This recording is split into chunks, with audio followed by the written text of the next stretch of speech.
Welcome பயல students, viewers and respectable people to my channels. Right students, viewers, நம்ம இப்போ பார்த்துட்டு இருக்கிறது 11th உயிரி விலங்கியல் பாடத்திட்டத்தில் 2வது லெசன் பார்த்துட்டு இருக்கிறது. 2வது லெசனோட பேர் விலங்குலகம்.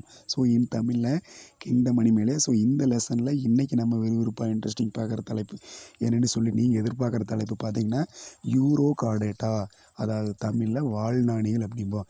வாங்க அதனுடைய தொடக்க உரைகள் என்னென்னு பார்க்கலாம். ஸோ இங்கே பார்த்தீங்கன்னா தலைப்பு 2.4.1 துணை தொகுதி யூரோ கார்டேட்டா. இந்த யூரோ அப்படிங்கிற அதுலேயே ஆன்சர் இருக்குது. யூரோனா வால், இங்கிலீஷில் டெய்ல்னு சொல்லுவோம். டெய்ல்னா வால். கார்டேட்டா அப்படின்னு அந்த கார்டேட்டா கார்டு அப்படின்னு அந்த இடத்துல முதுகு நான், நோட்டோ கார்டை சுட்டி காட்டுற வார்த்தை. அப்போது நோட்டோ கார்டு தமிழில் முதுகு நான்னு சொல்லுவோம். அந்த முதுகு நான் அந்த உயிரினுடைய வால் பகுதியில் இருந்தால் அதை யூரோ கார்டேட்டான்னு சொல்ல. தூய தமிழில் வாழ்நாணிகள், வால் பகுதியில் முதுகு நான் இருந்தால் வாழ்நாணிகள் அப்படின்னு சொல்லுவோம். ஸோ இதற்கு இன்னொரு பேர் இருக்குது, டியூனிகேட்டா. சரிங்களா, இன்னொரு பேர் என்னங்க, டியூனிகேட்டா அல்லது உரையுடலிகள். சரிங்களா, சஃபைலம் யூரோ கார்டேட்டா அல்லது டியூனிகேட்டா. இங்கே பாருங்கள், இங்கே யூரோ அப்படின்னா வால். சரிங்களா, கிரேக்கத்தில் யூரோனா வால், லத்தினில் கார்டே அப்படின்னா நான், முதுகு நான்னு சொல்லுவோம். ஓகே, ஸோ ஜீனா க்ரீக்கில் ஓரா யூரோ அப்படின்னா டெய்லு, லத்தினில் கார்டுனா ஸோ முதுகு நான்னு சுட்டி காட்டுற வருது. இங்கே பாருங்கள், இந்த பிரிவில் உள்ள விலங்குகள் அனைத்தும் கடலில் வாழ்வன. சரிங்களா, ஸோ இந்த யூரோ கார்டேட்டா வாழ்நாணிகள் இருக்கக்கூடிய உயிரினங்கள் அனைத்துமே கடலில் மட்டும் வாழும், வேறு எங்கேயும் உங்களால் காண இயலாது. ஆக கடலில் மட்டுமே வாழக்கூடிய உயிரினங்கள் இவைகள்.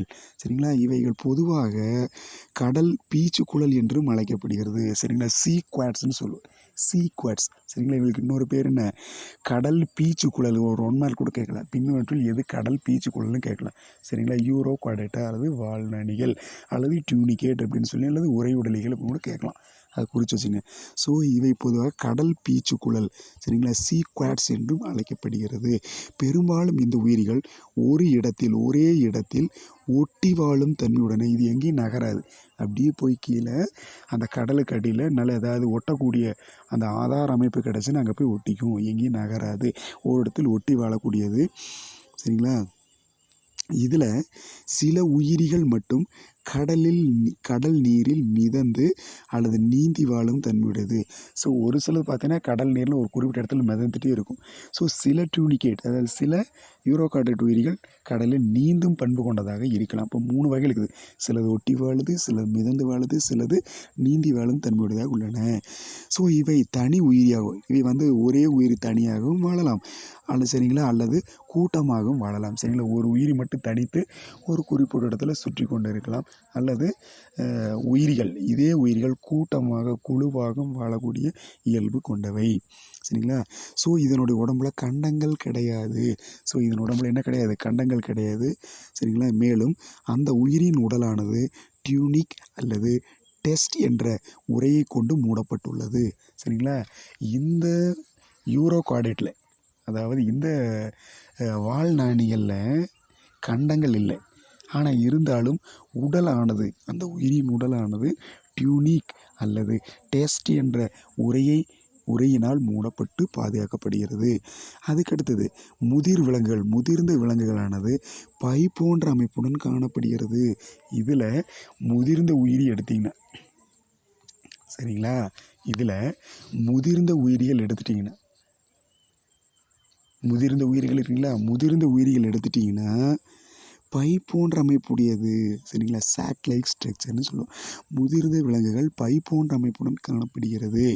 மேலும் இதில் இன்னொரு சிறப்பு என்னென்னா, இந்த விலங்குகளில் உடற்குழி கிடையாது. சரிங்களா, ஸோ உணவு பாதைக்கும் உடல் சுவருக்கும் இடையில் ஒரு சின்ன குழி இருக்குது, அந்த குழியை உடற்குழின்னு சொல்லுவோம். ஸோ அந்த உடற்குழி இதில் கிடையாது. ஆனால் இன்னொரு சிறப்பு இருக்குது, உடற்குழி இல்லாட்டியும் கூட இந்த உயிர்களின் தொண்டையை சுற்றிலும், இந்த உயிர்களை தொண்டை பகுதி ஃபேரிங்ஸ்ன்னு சொல்லுவோம், தொண்டை பகுதி இருக்கும். ஸோ அதை சுற்றிலும் ஏட்ரியம் என்ற குழி காணப்படுகிறது, ஏட்ரியல் குழி. சரிங்களா, ஏட்ரியம் என்ற அமைப்பு காணப்படுகிறது. சரிங்களா, மேலும் இப்போ அந்த லார்வாக்களின் வால் மட்டும் முதுகுநான் பெற்றுள்ளதால், ஸோ இந்த முதிர்ந்த உயிர்கள் இருக்கு இல்லைங்களா, இந்த முதிர் உயிரிகள் லார்வா நிலையில் இருக்கும் இல்லைங்களா. ஸோ அந்த லார்வா நிலையில் இருக்கும்போது அதில் வால் இருக்கும். அந்த வாலில் அந்த லார்வா நிலையில் முதுகுநான் இருக்கும். புரியுதுங்களா? வாலில் முதுகுநான் இருக்கும். அதுவும் அந்த உயிரி லார்வா நிலையில் மட்டும்தான். அந்த உயிரி முதிர்ந்துட்டால் அந்த முதுகுநான் வந்து இருப்பதற்கான வாய்ப்பு இல்லை. சரிங்களா? அந்த உயிரி சரிங்களா இளம் பிராயத்தில் முக்கியமாக குறிப்பிட்டு சொன்னால் லார்வா நிலையில் அதனுடைய வால் பகுதியில் ஸோ இந்த முதுகுநான் இருக்கிறது. அதனால தான் வால் பகுதியில் முதுகுநான் இருக்கிறதுனால யூரோ கார்டேட்டா, யூரோனா வால், கார்டேட்டானா முதுகுநான், முதுகுநான் வால் பகுதியில் இருக்கிறதுனால யூரோ கார்டேட்டா அல்லது வாழ்நாணிகள் என்று அழைக்கப்படுகிறது. அதற்கடுத்தது இவ்வகை உயிரினங்களில் இரத்தோட்ட மண்டலமானது திறந்த வகை இரத்தோட்ட மண்டலம்.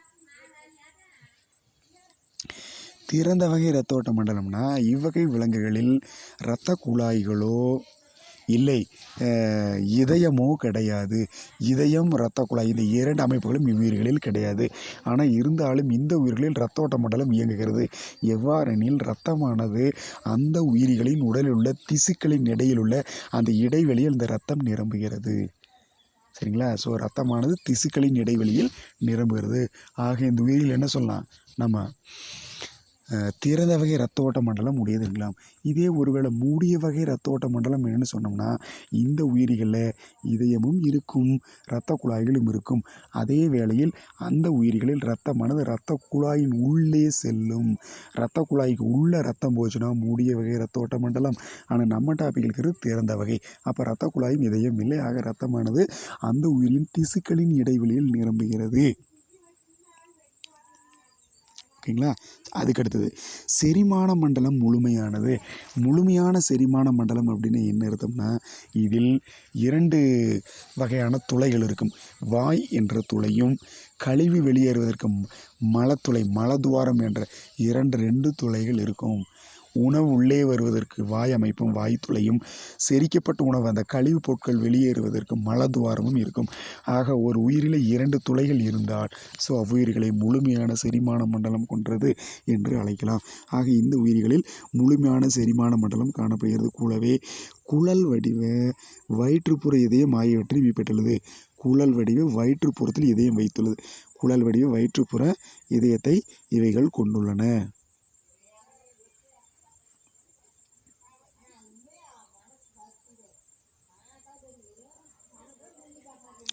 அதுக்கடுத்து பாருங்கள், செவில் பிளவுகள் மூலம் சுவாசிக்கின்றன. ஸோ இந்த உயிரிகளில் செவில் பிளவுன்னு ஒரு அமைப்பு இருக்குது, கில்ஸ்லைன்னு சொல்லுவோம். ஸோ அந்த சுவாசத்துக்கு வந்து செவில், ஏன்னா நீரில் ஒரு உயிரி வாழுதுனாலே செவில் அப்படிங்கிற அமைப்பு பொது, அதை வச்சு தான் வந்து தனக்கு தேவையான காற்றை எடுத்துக்கொள்ளும். அப்போ இது வந்து நீரில் வாழுது இல்லைங்களா.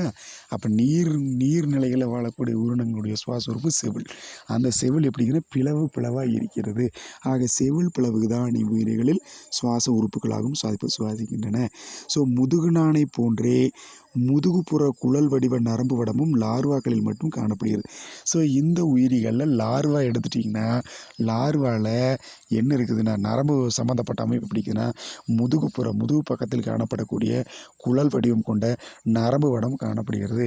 இது லார்வாவில் மட்டும் காணப்படுகிறது. ஸோ இந்த உயிரிகளில் லார்வாக்கள் இந்த உயிரிகளின் லார்வாக்களில் முதுகுப்புற குழல் வடிவ நரம்பு வடம் காணப்படுகிறது.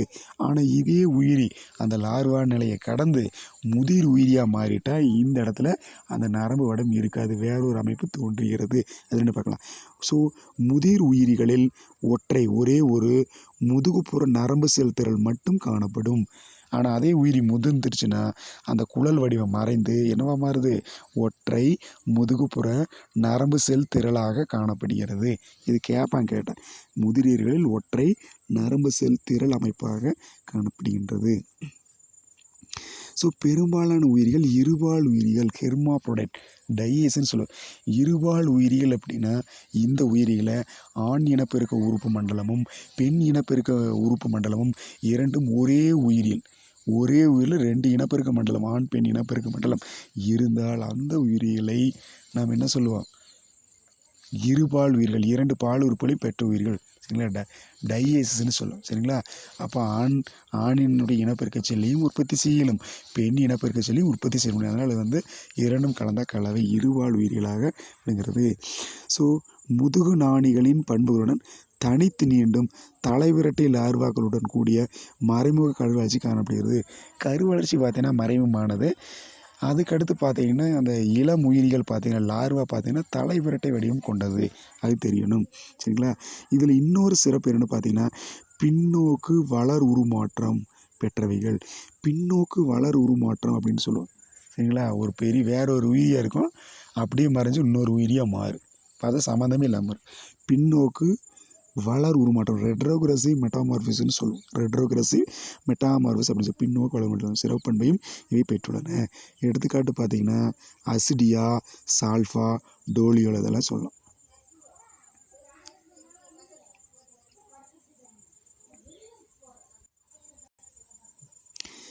இது வந்து அசிடியா, இது வந்து சால்பா. சரிங்களா? இது வந்து சால்பா, ஸோ இது வந்து டோலியோலம். இந்த மூணுமே என்னது அடிக்கடி கேட்கக்கூடிய 1 மார்க்கில் கேட்கக்கூடிய அமைப்புகள். சரிங்களா? ஸோ இந்த பார்ட் முடிஞ்சது. ஸோ நம்ம வாழ்நாணிகள் முடிச்சிட்டோம். ஸோ அடுத்த கிளாஸில் அடுத்த புதிய வீடியோ சந்திக்கிறேன். Don't skip the video. Thank you. Keep வாட்சிங்.